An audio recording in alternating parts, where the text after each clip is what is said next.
कि जब तक किसी भी व्यक्ति के प्रति मोह नहीं होगा तब तक क्रोध नहीं होगा, किसी भी व्यक्ति, क्योंकि मोह ही हमें ये चार कसायों को करने में सहायक बन जाता है। क्योंकि मोह है तभी मान कसाई जागेगी, मोह है तो माया जागी, और कभी मोह है तो लोभ जागा। लेकिन अब इसमें उन्होंने कह दिया अनंतानुबंधी, एक शब्द उन्होंने दिया। अनंतानुबंधी का मतलब होता है जिसकी 6 महीने से पूर्व की व्यवस्था समझ लेना। 6 महीने से किसी का बोलचाल बंद है और 6 महीने से ऊपर हो गया है तो उसने अनंतानुबंधी बांध ली। समझ में आया? 6 महीने से ऊपर अगर किसी से हमारा बोलचाल बंद है, किसी से हम बातचीत नहीं करते हैं, चाहे वो क्रोध के वशीभूत हो, चाहे मान के वशीभूत हो, मायाचारी के वशीभूत हो, या लोभ कसाय के वशीभूत हो, ये चारों कसाएं हैं। लेकिन ये 4 कसाएं अनंतानुबंधी के साथ में लगी हुई हैं। तो जब मोहिनी कर्म जो होता है, जो बनता कैसे है, तो मैंने आपसे बताया कि 6 महीने से ऊपर अगर हम बोलना बंद कर दें, किसी पर क्रोध किया, हमने क्षमा नहीं मांगी, 6 महीने बीत गए, किसी पर गुस्सा करने के बाद में, और आपको पता है कि ये मेरी गलती है और मैंने इस पर जानबूझ करके क्रोध किया है, तो जब तुमने कर्म बांध लिया अनंतानुबंधी बन जाएगा। और अनंतानुबंधी कर्म एक ऐसा कर्म है कि जब उदय में आता है तो पता नहीं कितने भक्त तक चलेगा। अनंतानुबंधी की व्यवस्था भी वैसी है क्योंकि जैसे पार्श्वनाथ भगवान को 10 भक्त तक कमट के जीव ने उत्सर्ग करता रहा, पार्श्वनाथ सहन करते, अनंतानुबंधी का बंध था।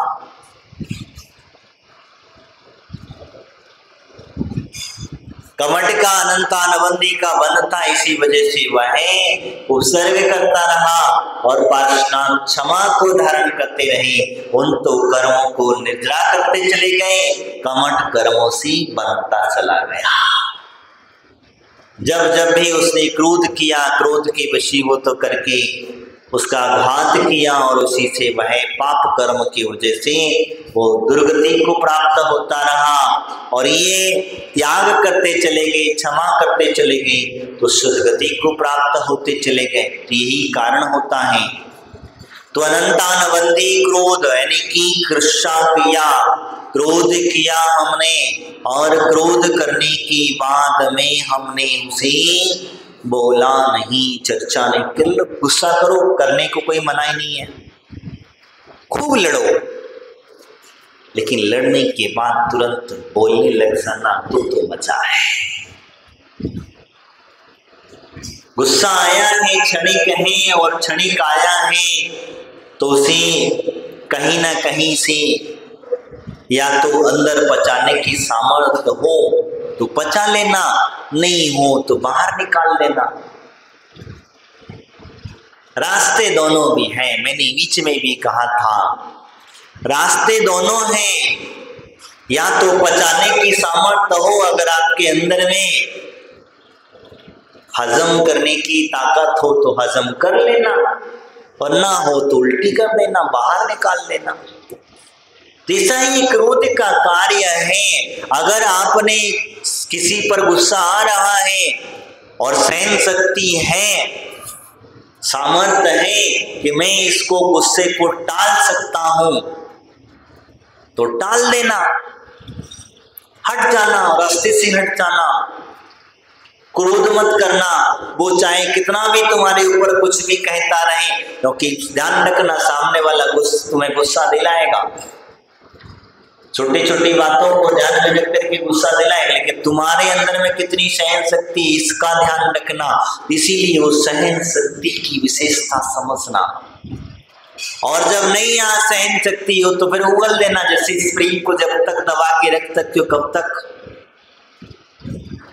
स्प्रिंग को कब तक दबा करके रख सकते हो?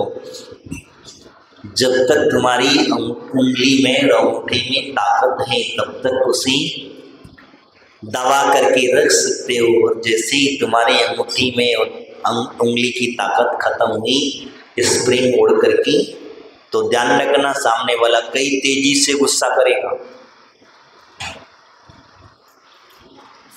कभी भी जब उसकी अंदर से भड़ास निकलेगी, तो जब भड़ास निकालेगा तो भड़ास निकालते समय वो बहुत तेजी से करेगा, बहुत तेजी से, लेकिन अंदर से कांप रहा होगा, अंदर से कपकपी भी छूट रही होगी, उसे गुस्सा भी कर रहा होगा, लेकिन अंदर से उसे कपकपी भी छूट रही होगी। क्यों? क्योंकि वो अंदर से अब खाली होने वाला है, और जब खाली होगी तभी तो दूसरा कुछ भर पाओगी। जो क्रोध रूपी कसाय रूपी अनंता रवंदी क्रोध जो है, वो कसाय उसने जो बांध रखी थी, और वो बांधने से उसे घिरा दे रहा है, वो झड़ने वाले। जब कर्म झड़ जाएंगे तो कर्म झड़ाने का सिद्धांत समझना। अगर दमन कर दोगे तो कर्म पर कर्म बांध लोगे और उसे अंदर ही अंदर पचा जाओगे, तो कर्म तो खप जाएंगे और दूसरे कर्म तुम्हारे नहीं बनेंगे। नए कर्म नहीं बांधोगे, नए कर्म की बांधने की वो बंधेंगे ही नहीं। क्यों नहीं बंधेंगे? क्योंकि उसने उस गुस्से को, क्रोध को अंदर के अंदर उसी गटक लिया, पी लिया उसी, क्योंकि पता था अगर वो चिल्ला देता, बदले में क्रोध कर लेता, बदले में उसे और वो कहता, एक ने कहा दो, दो ने दूसरे दो के चार, चार के छह, और इस प्रकार से वो अधिक बढ़ जाता। इसीलिए मैंने कहा तो क्रोध कसाय का महत्व यही कहता है, क्रोध रूपी। लेकिन ये क्रोध कर कहाँ रहा है? मोहिनी लगा हुआ है इसीलिए कर रहा है, और मोहिनी लगा हुआ है इसीलिए वो बांध रहा है। बांधते समय भी मोहिनी लगा हुआ है, उसने मुझ पर क्रोध किया, मुझसे गुस्सा किया, मुझे गाली दी, मुझे ऐसा कहा, मैं देख लूंगा, बस इतना ही तो कहना है। आज ठीक है ये बलवान है, कल मेरी बारी आएगी तब मैं देख लूंगा ऐसे।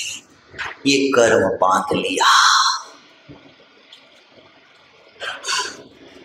ये कर्म बांध। इसीलिए मैंने खाली होने का रास्ता है आसान, लेकिन हजम नहीं होता, क्योंकि तुम्हारे सबके पेट खराब हैं, तुम्हारे अंदर में उतनी विल पावर नहीं है कि आप उसे हजम कर सकें, पचा सकें। तो इससे अच्छा है उगल दो, ठीक है, कम से कम हल्के तो हो जाओगे। लेकिन अगर हल्का होने के लिए अब अपने आप को हल्का महसूस करेंगे, और देखना ये बात विशेषता है, पेट का मल निकालने के बाद आपको हल्का महसूस होता है, उसी प्रकार से आपको अपने गुस्से को बाहर निकालने के बाद भी हल्का महसूस होता है। होता कि नहीं होता? अच्छा, जब बड़बड़ा दिया, जो कुछ था अंदर थोड़ी बहुत तो कुछ बोलना था, बोल बाल करके खुला हो गया, अब कहीं मन, लेकिन फिर अब उसको बार बार याद मत करना, उसी बार बार याद मत, कह दिया खत्म काम, अब बार बार उसे याद करने, क्योंकि जैसे ही तुमने कह दिया है तो कह दिया, बार बार जब तुम याद करोगे तो वापस आकर के तुम फिर भर जाओगे, फिर वहीं की वहीं भर जाओगे, फिर वही की वही क्रोध आ जाएगा, क्योंकि कुछ क्षण के बाद में तुम भर गए, और भर गए फिर वापस वो दिखेगा, फिर गुस्सा करोगे, फिर चिल्लाओगे, फिर क्रोध करोगे, फिर खोलोगे। तो इसीलिए मैंने आपसे कहा क्रोध जो है कभी भी नहीं करना चाहिए बीच में। और जब व्यक्ति क्रोध करता है किसी के ऊपर भी क्रोध करता है वो क्रोध करने से अपने ही कर्म का बंध करता है, किसी और का नहीं। तुम्हें लगता होगा कि हम सामने वाले व्यक्ति को गाली दे दी, चिल्ला दिया, कुछ भी हमने कर दिया, गुस्सा कर दिया, तो उसी आप सोचते हैं कि अपने आप को कि हमने बहुत अच्छा काम किया। नहीं, तुमने तुम्हारा कर्म का बंद कर लिया। और ऐसे कर्म क्योंकि मोहित होकर के खास करके करेगा। ध्यान रखना, मोहिनी कर्म की व्यवस्था बता रहा। आगे उन्होंने कहा मान कसाई, अनंतानवंदी मान कसाई। मान कसाएं जो होती हैं वो अहम भाव को बढ़ाती, अहंकार को बढ़ाती है। मान कसाई व्यक्ति जो होता है वो मान की कसाई के वशीभूत होकर के क्या क्या नहीं करता और कैसे कैसे नहीं करता, क्योंकि नाक का सवाल है। और जहां मान कसाई जग जाए तो दो व्यक्तियों को आपस में लड़ा दो। किसी भी व्यक्तियों को आमने सामने खड़ा कर दो तो कहते हो देखो जो जल्दी जाएगा वो जाएगा, जो जल्दी वहां पहुंचेगा, जो ये इसको इनाम को जीतेगा वो पाएगा। आपस में लड़ाई करवा तो हो जाता है। मान कसाई होते हैं वो लड़ लेते हैं, फलाना व्यक्ति ऐसा कह रहा है, फलाना व्यक्ति वैसा। मान कसाई बड़ा विचित्र होता है। एक बार एक घटना घटी, शायद बीच में शायद सुनाया होगा, बताएं कि नहीं। एक बार एक घटना घटी, और घटना क्या घटी कि दामाद जी अपने नई नई ससुराल में गए थे। सुना दिया, शायद चेहरा बता रहा है कुछ का। दामाद जी जो है नई नई ससुराल गए थे, तो ससुराल गए। अब ससुराल में पहुंचे, पहुंचने के बाद में दामाद जी की अच्छी हाव भगत हुई। सब लोग दामाद जी को हाथ में लेकर के घूम रहे, बेचारे दामाद जी।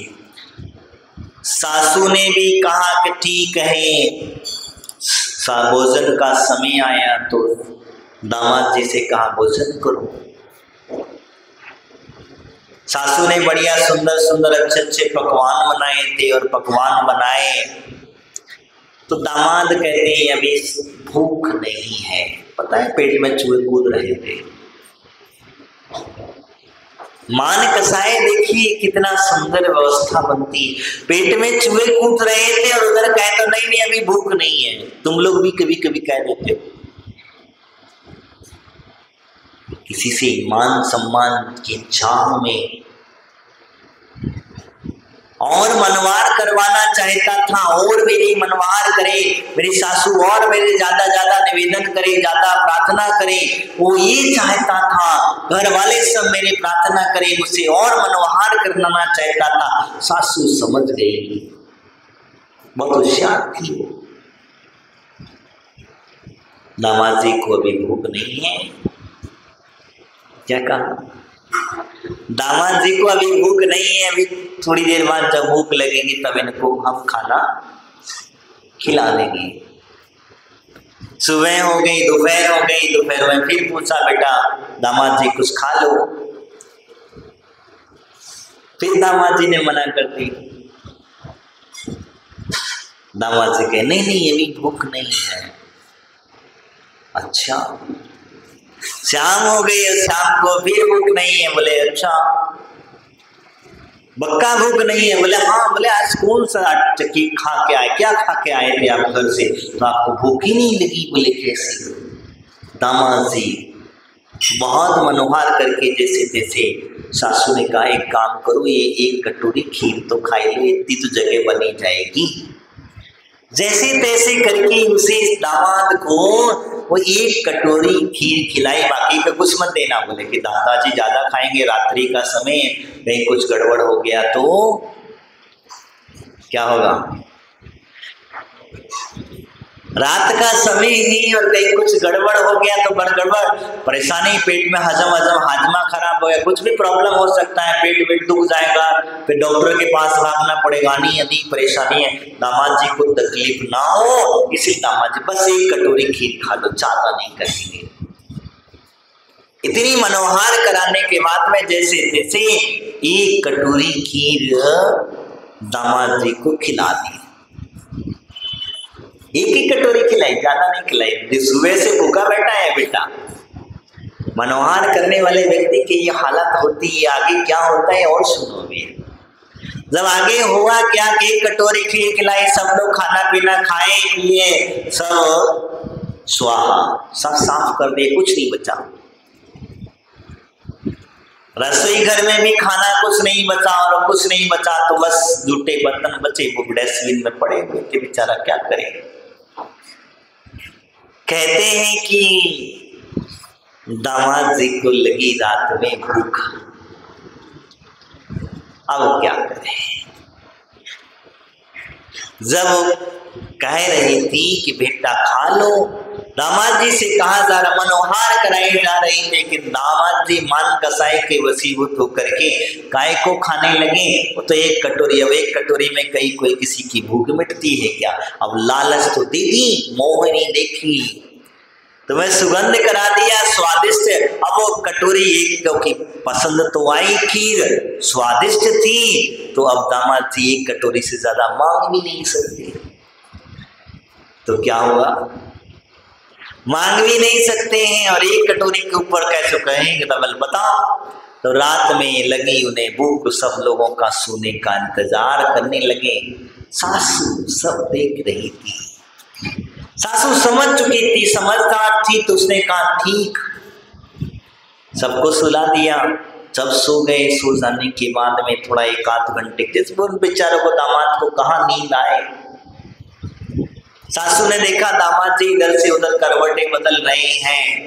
एक बार उठ के कह रही है, बेटा दामाद क्या बात है, नई जगह पर नींद नहीं आ रही है। हाँ नई नई जगह है ना, इसलिए नींद नहीं आ रही। बोला अच्छा ठीक है, सो जाओ, नींद आ जाएगी। बोले कि बस ऐसे ही वो सासू कहाँ, सासू को देख रही थी कि दामाद क्या मजा चखाना है दामाद को। तो बोले इसका मान कर, क्योंकि ये पहली बार है, इनको मजा चखा देंगे तो अगली बार ये मनाने नहीं कराएंगे।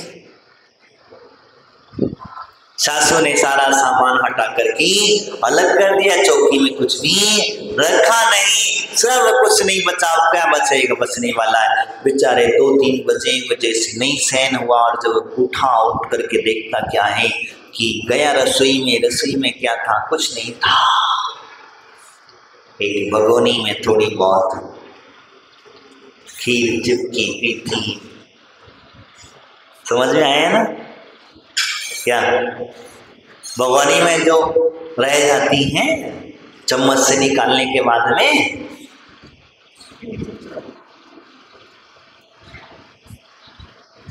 क्योंकि उसमें बस था ही बचा क्या। एक भगोनी में थोड़ी उसी को ढकी हुई रखी थी, और वैसे के वैसे ही रख दी गई थी सासू को। सासू तो दामाद को मजा चखाना था।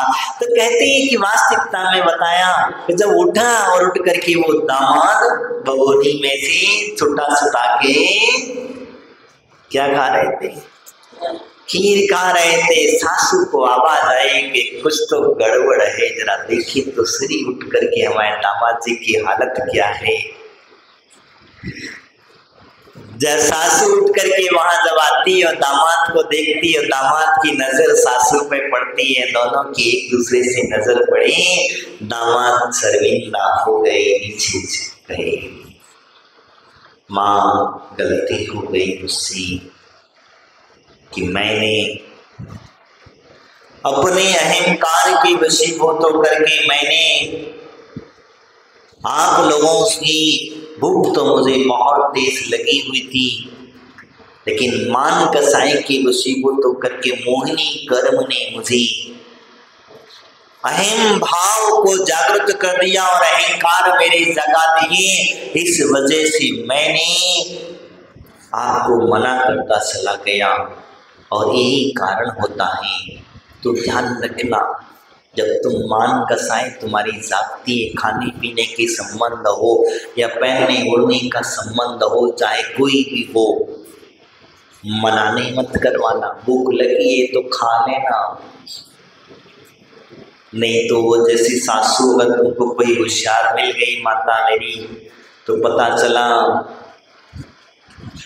तो कहने का तात्पर्य मान कसाई की परिणाम है और मान कसाई व्यक्ति की हमेशा दुर्गति ही होती है। क्या होता? दुर्गति होती है। मान कसाई व्यक्ति जो होता है, जो अहंकार भय पैदा करता है, उस व्यक्ति के हमेशा लंबी हाथ सूंड वाला हाथी बनता है। क्या करना है? जिसकी नाक लंबी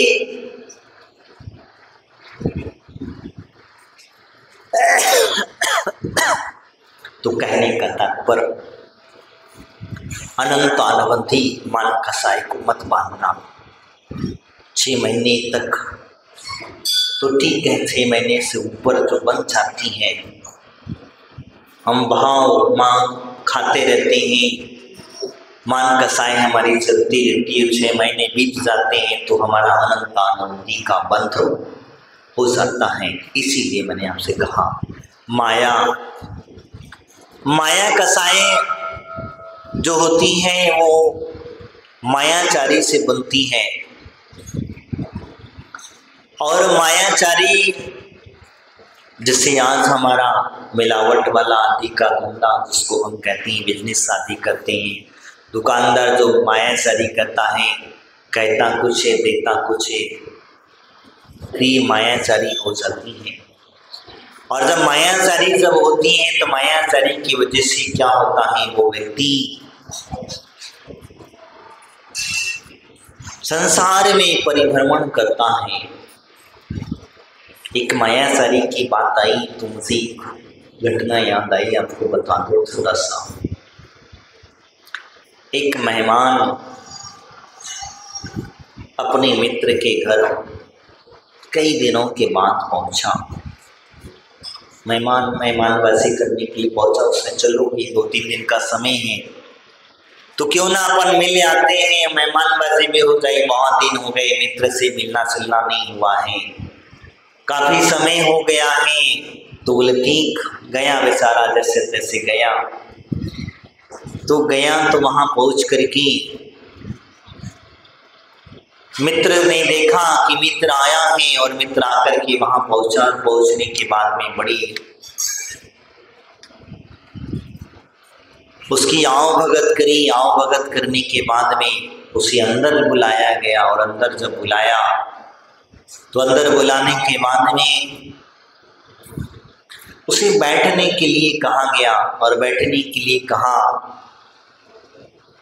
तो इसकी एक लड़की का नाम था टूटी। क्या नाम था? उसकी एक लड़की का नाम था टूटी, और उस लड़की से उसने अंदर से आवाज लगाई कि टूटी खटिया लेकर के आ। अब का उसने कहा टूटी खटिया लेकर के आओ। ठीक है, आवाज अंदर से लगाई बेटी के लिए। बेटी का नाम था टूटी, तो बेटी को आवाज लगाई कि टूटी खटिया लेकर के आ। मित्र कहता है भैया इस टूटी खटिया पे बिठाएगा क्या ये हमको? तो उसने कहा नहीं नहीं भाई, मैं खड़ा ही अच्छा हूँ, मैं खटिया पे नहीं बैठता। टूटी खटिया पे तो और टूट फूट जाएंगे और परेशानी खड़ी हो जाए। तो उसने कहा ठीक। वो खटिया पे नहीं बैठा बेचारे मित्र ने, बहुत आगे समझा, थोड़ा सा आगे का मायाचारी की व्यवस्था बता रहा, ध्यान रखना। आगे बढ़ा, फिर कहा उससे एक छोटी लड़की थी, उस लड़की का नाम था फटी। समझना अभी, उस लड़की का नाम था फटी।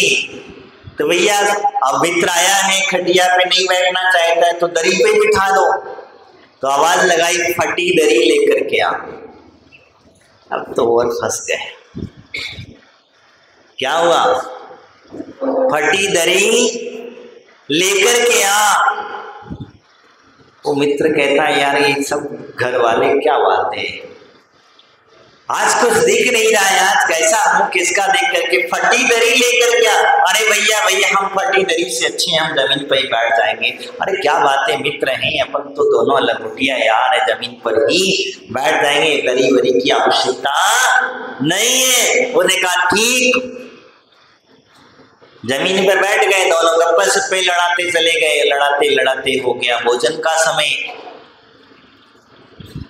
क्या हुआ? अब हंसना मत। भोजन का समय हुआ। भोजन का जब समय हुआ तो घरवाली का नाम था बासी।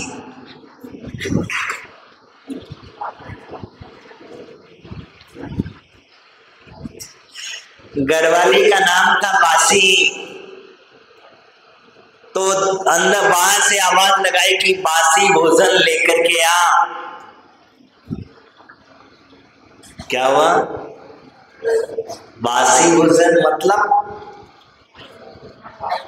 है? अब भूख लगी है, समय हो गया है, भोजन का समय है। तो भोजन का समय होने के नामे पर आवाज लगाई कि बासी भोजन लेकर के आ। मित्र बहुत दूर से आया है, बेचारा थक गया है, तो इसे भोजन क्यों ना कराया जाए, कम से कम भोजन ही करा दो। वो कहता है मित्र मुझे भूख नहीं है। वैसा भोजन कौन खाएगा? मित्र नहीं बोले मैं अभी नाश्ता करके आया हूँ, बस तुम्हारे घर पे आने से पहले ही नाश्ता किया, भूख मुझे नहीं है, बस कुछ देर बातचीत कर। नहीं बोले भोजन तो करना। बोले बासी भोजन करना। बोले बासी भोजन। वो बेचारा परेशान हो गया। उसने कहा यार ये घर वाले हैं कि कुछ चक्कर क्या है, कुछ समझ में नहीं आ रहा है, अब आगे चलता क्या है। उसने कहा ठीक है। अब उसने कहा धीरे से कहा मित्र से कहा अच्छा मित्र अब मैं चलता हूँ, काफी समय हो चुका है, मिलना था तो उससे मिल लिया।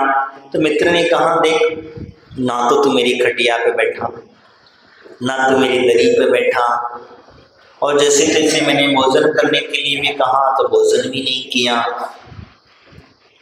अच्छा तो एक काम कर, जाते जाते रिक्शा मंगा देता हूँ। क्या रिक्शा? तू थक गया होगा, इतनी देर से आया तो मतलब तू कहाँ ढूंढेगा रिक्शा ढूंढेगा। तो उसने अपने बेटे को आवाज लगाई पंचर रिक्शा लेकर के। क्या हुआ? बेचारा परेशान। उसने कहा नहीं भैया मैं पैदल ही चला जाता हूँ, मुझे पंचर रिक्शे पर नहीं जाना है। तो कहने का था मायाचारी हमारी जो है, तो हम ऐसी मायाचारी कर लेते हैं जब कोई मेहमान तुम्हारा मनपसंद नहीं होता है, अगर हमारे घर में आ जाता है तो हम ऐसे शब्दों का उच्चारण कर दिया करते हैं। वास्तविकता में यही हमारी मायाचारी है। मैंने एक आपको एक उदाहरण के तौर पर बताया।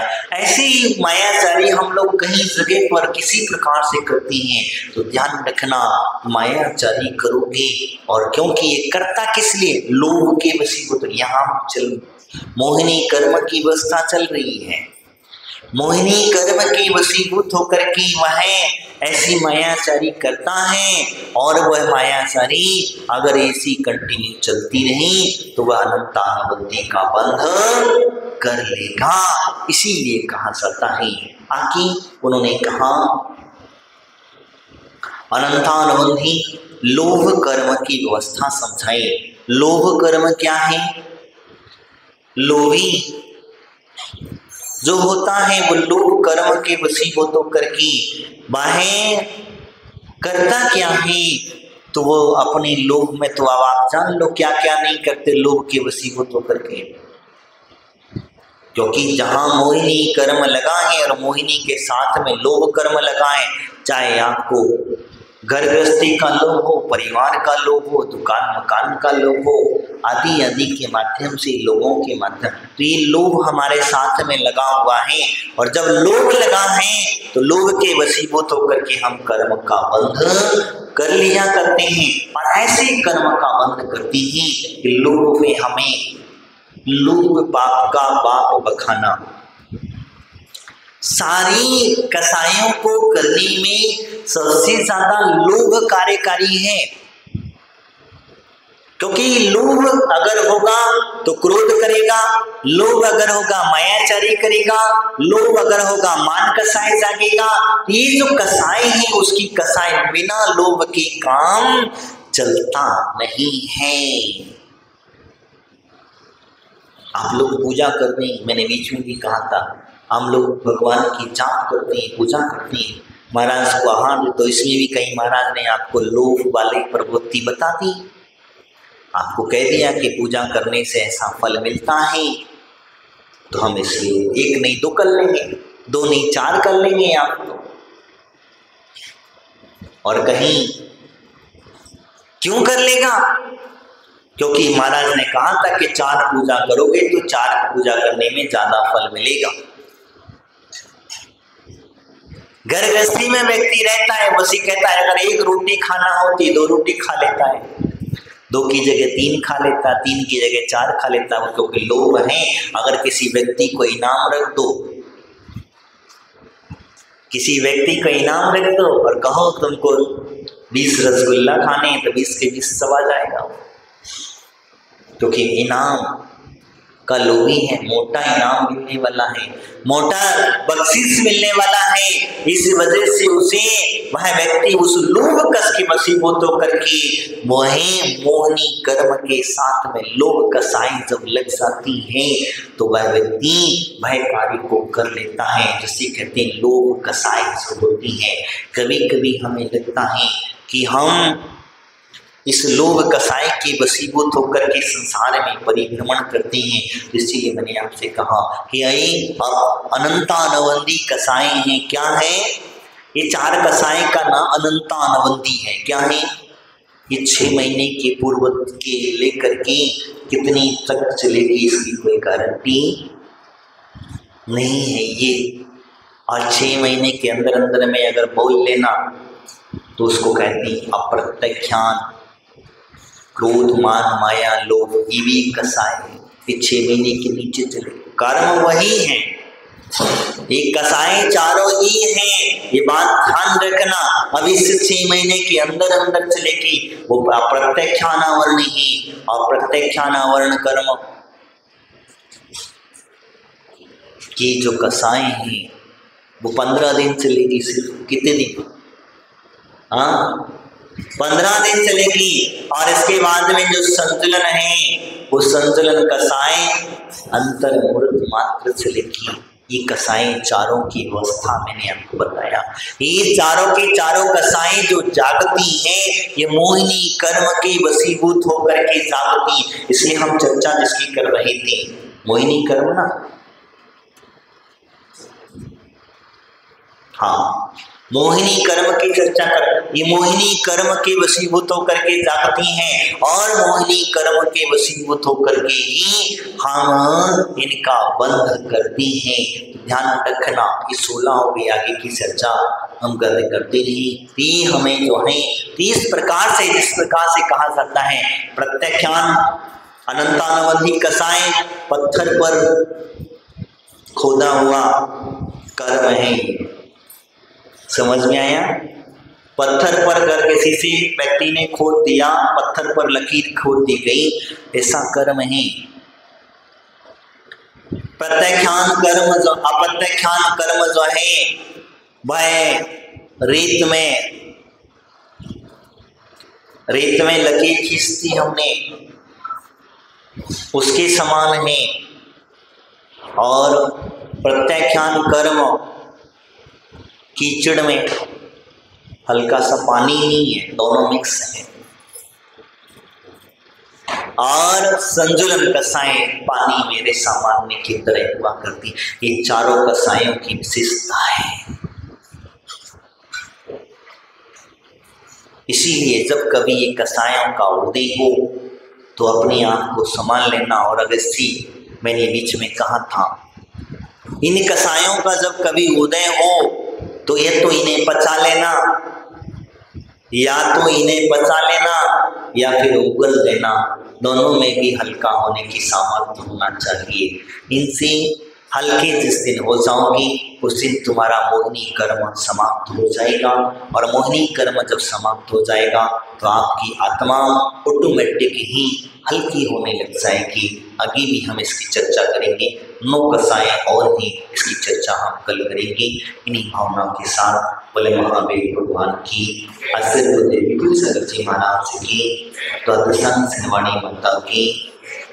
आचार्य